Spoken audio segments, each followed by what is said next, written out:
Hi friends, Karthi Revathi சீரியலேருந்து சூப்பரான promo வந்திருக்கு. நம்ம அதை பற்றி தான் இந்த வீடியோக்குள்ளே நம்ம பார்க்க போகிறோம். வாங்க நம்ம வீடியோக்குள்ளே போகலாம். கார்த்தியை தான் காட்டுறாங்க. கார்த்தியை பார்க்குறதுக்காக ரேவதி பக்கத்தில் வரவும் அப்போ கார்த்தி திரும்பி நின்று பேசிகிட்டு இருக்கிறாங்க. அப்போ ரேவதி பார்த்தோம்னா கார்த்தியை அப்படியே டச் பண்ணி கூப்பிடவும் அப்போ உடனே கார்த்தி திரும்பி பார்க்குறதுக்காக இருக்கும்போது ரேவதி அப்படியே கீழே விழுந்துருந்தாங்க. உடனே கார்த்தி வந்து பார்த்தோம்னா ரேவதியை பார்த்ததுமே அவங்க ஹாஸ்பிட்டலுக்கு அழைச்சிட்டு போகிறாங்க. இங்கே பார்க்கும்போது வந்து அவங்க சாமுண்டீஸ்வரி வந்து ரேவதி எங்கே போனாலும் தெரியலன்னு சொல்லிட்டு அவங்களும் பதட்டமாகி ஓடி வரவும் அப்போ மயில் வாகனமாக ராஜராஜன்னு சொல்கிறாங்க. சாமுண்டீஸ்வரி இங்கே வா, ஏன்னா ரேவதிக்கு இந்த மாதிரிக்கு வந்து உடம்பு செல்லாமல் ஆகிப்போச்சு அப்படின்னு சொல்லவும் சாமுண்டீஸ்வரி அங்கே ஹாஸ்பிட்டலுக்கு வராங்க. அங்கே வந்து பார்க்கும்போது கார்த்தி வந்து ரேவதி குணமாயிட்டா, அதாவது அவர் நான் தெரிஞ்சிச்சிட்டா அப்படின்னு சொல்லிட்டு உடனே கார்த்தி வந்து ரேவதியை பார்க்காமே அங்கேருந்து கிளம்பி போயிருந்தாங்க. அப்போ சாமுண்டீஸ்வரி எல்லாருமே ஓடோடி வராங்க. ரேவதி எதுக்காகமா நீ தனியாக வந்த, உனக்கே உடம்பு சரியில்லை, நீ எதுக்காக இப்படி வந்த அப்படிங்கும்போது இல்லைம்மா நான் வெளியே வரணும்னு சொல்லிட்டு தான் வந்தேன், ஆனால் இப்படி நடக்கும்னு சொல்லி நான் எதிர்பார்க்கல அப்படிங்கவும் மயில் வாகனம் வந்து சொல்கிறாங்க. அங்கே பாரு ரேவதி, இன்னும் இந்த மாதிரிலாம் நீ தனியாக வராதம்மா கொஞ்ச நாளைக்கு அப்படிங்கும்போது உடனே அவங்களும் சரி அப்படிங்கிறாங்க. அடுத்து பார்த்தோம்னா அங்கே சாமுண்டீஸ்வரி வந்து நினைக்கிறாங்க, நல்ல வேலை ரேவதி வந்து கார்த்தியை பார்க்காம போனா, ஆனால் அந்த கார்த்தியோட பேரை கேட்டதுமே அவளுக்குள்ள ஏதோ ஒரு மனமாற்றம் ஏற்படுது.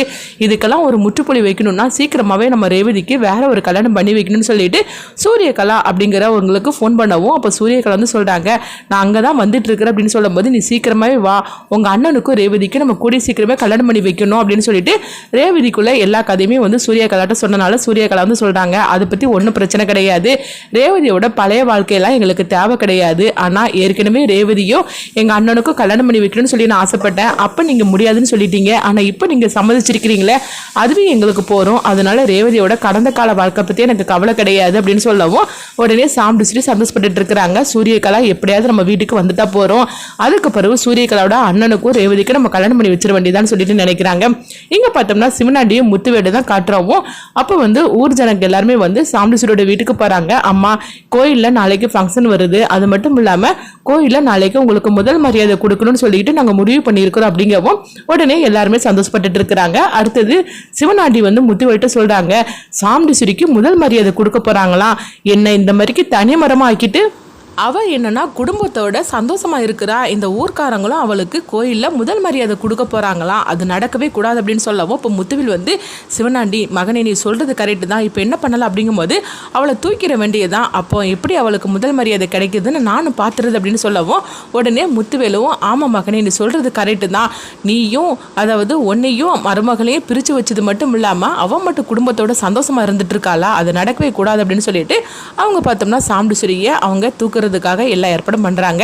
இங்க பார்த்தோம்னா அடுத்த நாள் கோயிலுக்கு எல்லாருமே கிளம்பி வரவும் அப்போ வந்து எல்லாருமே வந்து உட்கார்ந்துருக்கும் போது சாமுண்டீஸ்வரிக்கு ஃபோன் வருது. உடனே கொஞ்சம் இருங்க நான் ஃபோன் பேசிட்டு வரேன் அப்படின்னு சொல்லிட்டு சாமுண்டீஸ்வரி கோயிலில் ஃபோன் பேசுறதுக்காக கொஞ்சம் தள்ளி வந்து நின்று பேசிட்டு இருக்கிறாங்க. உடனே சிவனாண்டி வந்து தன்னுடைய ஆட்களை அனுப்பி விட்றாங்க.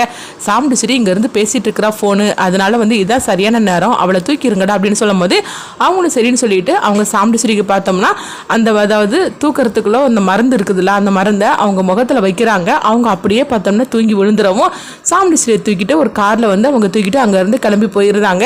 அடுத்தது இங்கே பார்த்தோம்னா வந்து ரொம்ப நேரம் ஆகுது. அப்போ ராஜராஜன் வந்து சொல்கிறாங்க, என்ன ஈஸ்வரியை காணலை, அவள் ஃபோன் பேசுறதுக்காக தானே போனா, ஆளை காணலை அப்படின்னு சொல்லிக்கிட்டு அவங்க வந்து பார்க்கவும் அப்போ சாமுண்டீஸ்வரியை கோயிலில் எங்கேயுமே இல்லை. உடனே ஆளுக்கு சாமுண்டீஸ்வரியை எல்லார் பக்கமும் தேட ஆரம்பிச்சிருந்தாங்க. எங்கே போயிட்டா அப்படின்னு சொல்லிட்டு எல்லாருமே வந்து பதற ஆரம்பிச்சிருந்தாங்க.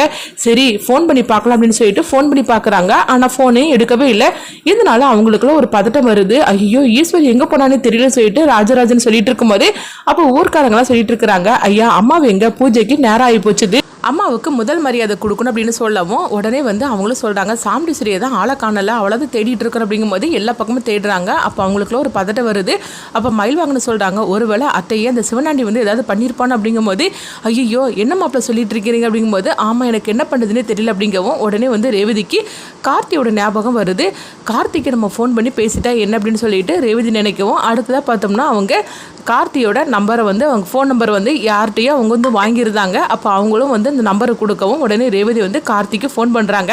கார்த்தியை நீங்கள் யார் அப்படின்னு சொல்லி கேட்கும்போது நான் தான் ரேவதி பேசுகிறேன் அப்படின்னு சொல்லவும் உடனே கார்த்தி அதிர்ச்சி அடைகிறாங்க. ஐயோ ரேவதி தான் ஃபோன் பேசுகிறா, நம்மளுக்கு எதுக்கு பண்ணுறான்னு தெரியலன்னு சொல்லிட்டு இருக்கும்போதே உடனே கார்த்தியும் வந்து ரேவதியை தெரியாத மாதிரிக்கு அவங்க பேசுகிறாங்க. சொல்லுங்கள் என்ன பண்ணு அப்படின்னு சொல்லி கேட்கும்போது இங்கே பாருங்கள் நீங்கள் தான் என் உயிரை நேற்றுக்கு காப்பாற்றினீங்க, அது மட்டும் இல்லாமல் உங்களை பற்றி நான் நிறையவே கேள்விப்பட்டிருக்கிறேன், இப்போ நான் ஒரு பிரச்சனையில் நான் மாட்டியிருக்கிறேன், நீங்கள் தான் வந்து காப்பாற்றணும் அப்படிங்கும்போது என்னங்க சொல்லிட்டு இருக்கிறீங்க, என்ன பிரச்சனை அப்படின்னு சொல்லி கேட்டுட்டு இருக்கவும் பிரச்சனை எனக்கு இல்லை எங்கள் அம்மாவுக்கு தான் அப்படிங்கிறாங்க.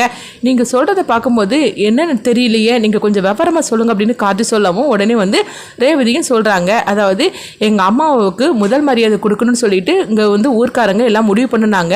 அதனால் நாங்கள் எல்லாருமே கோயிலுக்கு வந்தோம். இப்போ பார்த்தோம்னா எங்கள் அம்மாவை காணலை. அது மட்டும் இல்லாமல் சிவனாண்டின்னு ஒருத்தன் தான் எங்கள் அம்மாவை தூக்கிட்டு போயிருக்கிறான். எப்படியாவது அவன்கிட்ட இருந்து எங்கள் அம்மாவை நீங்கள் தான் வந்து காப்பாற்றி கொடுக்கணும் அப்படிங்கவும் அப்போ உடனே கார்த்திக்கு தெரிஞ்சிருது, ஆகா இதெல்லாம் சிவனாண்டியோட வேலை தானா அப்படின்னு சொல்லிட்டு நினைக்கவும் உடனே கார்த்தி வந்து சொல்கிறாங்க, ரேவதி நீங்கள் கவலைப்படாதீங்க, உங்கள் அம்மாவை காப்பாற்றி கொண்டுட்டு வரக்கூடியது என்னுடைய வேலை அப்படின்னு சொல்லவும் உடனே ரேவதி சொல்கிறாங்க, உங்களை பற்றி நிறைய நான் கேள்விப்பட்டேன், அதனால தான் நானும் வந்து இந்த விஷயத்த நான் உங்ககிட்ட ஒப்படைச்சிருக்கிறேன் அப்படின்னு சொல்லவும் அடுத்தது பார்த்தோம்னா வந்து கார்த்தி வந்து அவங்க சாமுண்டீஸ்வரியை வந்து கண்டுபிடிக்கிறதுக்காக போகிறாங்க. இங்கே பார்க்கும்போது வந்து மயில்வாகனமும் ராஜராஜனும் வந்து என்ன பண்ணுறதுக்கு தெரியலன்னு சொல்லிட்டு இருக்கும்போது இப்போ ரேவதி வந்து சொல்கிறாங்க, நீங்கள் கவலைப்படாதீங்க, கார்த்திகிட்ட இந்த விஷயத்தை பற்றி நான் சொல்லியிருக்கிறேன் அப்படிங்கிறாங்க. என்ன ரேவதி சொல்லிட்டு இருக்கிற அப்படின்னு கேட்கும்போது உடனே வந்து ரேவதி சொல்கிறாங்க, ஆமாம் கார்த்தி வந்து ரொம்பவே நல்லவர், அவரை பற்றி நான் நிறையவே வந்து கேள்விப்பட்டிருக்கிறேன், அது மட்டும் இல்லாமல் அவரை பார்க்கறதுக்காக போகும்போது தான் நேற்றுக்கு நான் அப்படி கீழே விழுந்துட்டேன் அப்படின்னு சொல்லவும் உடனே மயில்வாகனமும் ராஜராஜனும், ஆகா ரேவதிக்கு நேற்றுக்கு நடந்த எல்லா விஷயத்தையும் பற்றி சொல்லிட்டு இருக்கிறா, ஆனால் கார்த்தி யாருன்னு அவளுக்கு தெரியாதனால யாரோ நினச்சிக்கிட்டு இந்த மாதிரிலாம் பேசிட்டு இருக்கிறா அப்படின்னு சொல்லி நினைக்கவும் இப்போ நீ என்னம்மா சொல்ல வர அப்படிங்கும்போது கார்த்திகிட்ட நான் அம்மாவை காப்பாற்றி கொடுக்குறது சொல்லி நான் ஃபோன் பண்ணியிருக்கிறேன், அதனால கண்டிப்பாக வந்து கார்த்தி நம்ம அம்மாவை காப்பாற்றி கொடுத்துருவாருப்பா அப்படின்னு சொல்லவும் இது கிட்டதுமே மயில்வாகனம் வந்து நினைக்கிறாங்க, கார்த்தி யாருன்னு தெரியாமையே வந்து ரேவதி இந்த மாதிரிக்கு பேசியிருக்கிறா, அது மட்டும் இல்லாமல் சகலைக்கிட்ட சொல்லியாச்சுதுல, அதனால கண்டிப்பாக வந்து அத்தையை கண்டுபிடிச்சி சகலை கூட்டிகிட்டு வந்துடுவார் அப்படின்னு அவங்க ராஜராஜன் சொல்லிட்டு இருக்கவும் அப்போ உடனே ராஜராஜனும் சொல்கிறாங்க, மாப்பிள்ளைக்கு இந்த விஷயத்தையும் தெரிஞ்சாச்சுல, கண்டிப்பாக வந்து ஈஸ்வரியை அவர் காப்பாற்றி கூட்டிகிட்டு வந்துடுவார் அப்படின்னு சொல்லிட்டு நம்பிக்கையோடு எல்லாருமே காத்துட்ருக்குறாங்க.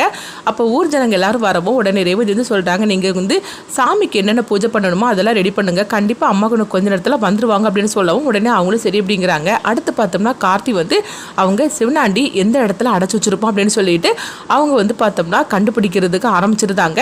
சாமுண்டீஸ்வரியை எங்கே இருந்தாலும் சரி தான் கண்டுபிடிச்சி கொஞ்ச நேரத்தில் கொண்டுட்டு வந்துடும் அப்படின்னு சொல்லிட்டு கார்த்தி வந்து அந்த களத்தில் இறங்குறாங்க. இங்கே பார்த்தோம்னா அதே நேரத்தில் மயில்வாகனம் வந்து சொல்லிட்டு இருக்கிறாங்க, எப்படி சகலைக்கிட்ட இந்த விஷயத்தை பற்றி ரேவதி சொல்லிட்டாளா, அதனால அத்தை எப்படி காப்பாற்றி கூட்டிகிட்டு வந்துடுவார் அப்படின்னு. அதே மாதிரிக்கு கார்த்தி பார்த்தோம்னா அவங்கள ஒரு சாமுண்டீஸ்வரியை ஒரு குடலில் அடைச்சி வச்சிருக்கிறாங்க. அந்த இடத்துக்கு கார்த்தி கரெக்டாக போயிருந்தாங்க. போனது மட்டும் இல்லாமல் அவங்க அங்கே கூட உள்ளவங்களெல்லாம் போட்டு அடின்னு அடித்து வெளுத்து வாங்குறாங்க. வெளுத்து வாங்கினது மட்டும் இல்லாமல் சாமுண்டீஸ்வரியையும் அவங்க வந்து காப்பாற்றுறாங்க. அப்போ அவங்க தூக்கத்தில் இருக்கவும் தண்ணி தெளித்து அவங்க எழுப்புறாங்க. கண் திறந்து பார்க்கவும் கார்த்தி இங்கே இருந்துட்டு இருக்கிறாங்க. சாமுண்டீஸ்வரி வந்து கார்த்தியை பார்த்ததுமே அப்படியே வந்து அதிர்ச்சி அடைகிறாங்க. அடுத்தது கார்த்தி வந்து சாமுண்டீஸ்வரியை காப்பாற்றுனது வந்து தெரிஞ்சதுமே, நீ காப்பாற்றி நான் உயிர் பழைச்சிருக்கிறான் அப்படின்னு சொல்லி நினைக்கும் போது, இங்கே பாருங்க நீங்கள் இப்போ இதை பற்றிலாம் பேசிகிட்டு இருக்காதீங்க, உங்களுக்காக வந்து அங்கே எல்லாருமே காத்துட்டு இருக்கிறாங்க, நீங்கள் கிளம்புங்க அப்படிங்கவும் அடுத்தது சாமுண்டீஸ்வரிக்கு கார்த்தி வந்து நம்ம உயிரை காப்பாற்றிருக்கிறோம் அப்படின்னு சொல்லிக்கிட்டு அவங்களுக்கு அதாவது நல்ல விதமாக கார்த்தி பற்றி நினைக்க ஆரம்பிப்பாங்களா, இல்லைனா எப்பவும் போலே வந்து கார்த்தியை அவங்க திட்டிட்டு போவாங்களா, அடுத்தது என்னெல்லாம் நடக்க போகுதுங்கிறத பார்க்கலாம்.